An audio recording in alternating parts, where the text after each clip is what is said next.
Hello, I am William Simmons. We're going to talk about communication issues today.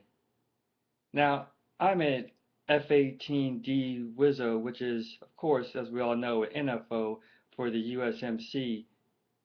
If that sounded a little strange to you, that's because one of the biggest communication issues in the military is us using acronyms that people are not familiar with.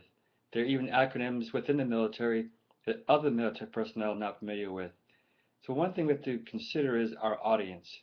When we're briefing or talking about something very technical or something very specific to our career field, we must ensure that everyone understands the acronyms that we are using. It's common to use these acronyms, but it's also very helpful to explain what each acronym actually stands for.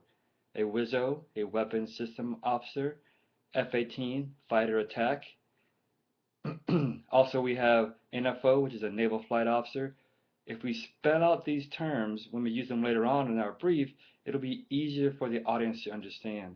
It is very important that we take the time to speak to the audience so that they can comprehend our message that we're putting across. It's also important that we don't leave the audience behind trying to figure out what we're actually saying. Especially when we use PowerPoint as an aid, we can use the PowerPoint to spell out the acronyms or give the audience a chance to take in what we're trying to say to them.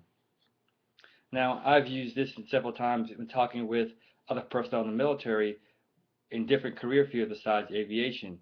They don't use the same terms that we do, and oftentimes there's a miscommunication when we assume things in written communication, in email, or in a conversation, or we're trying to give orders to someone to carry out a mission.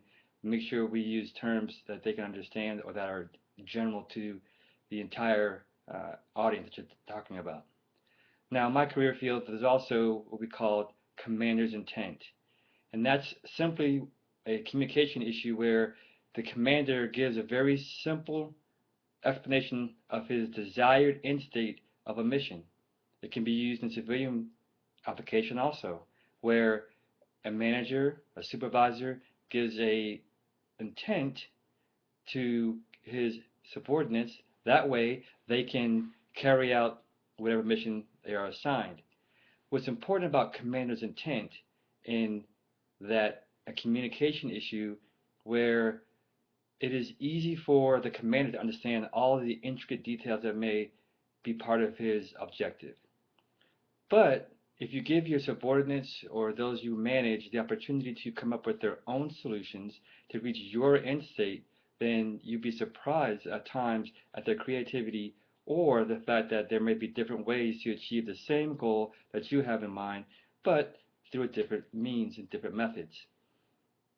It is important that commander's intent is simple and clear.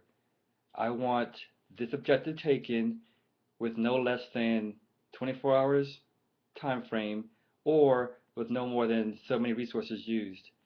That way, the audience knows the constraints that are imposed upon them and can better achieve the objectives without being micromanaged.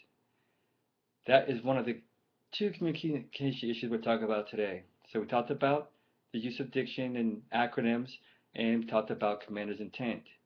Both of these things can aid or detract from communication if not used properly. So next time you go forth and give a presentation, remember, if you use any acronyms or slang or terms that are specific to your career field, explain them to the audience. Do not think that they will be offended because they probably don't know. Also, if you're going to give a briefing to someone where you're trying to explain your intent, make sure that you're clear and concise in that delivery and allow your subordinates or those in your audience to use their own skills and talents to come up with a solution to your problem or a way to get to your objective. Only way that this could be an issue unless you have a specific way you need something to be done according to a regulation, a law, a rule. If not, allow your subordinates, allow the audience to use their own imagination and use their collaborative power to achieve your objectives in ways you may not have thought of. Have a good day.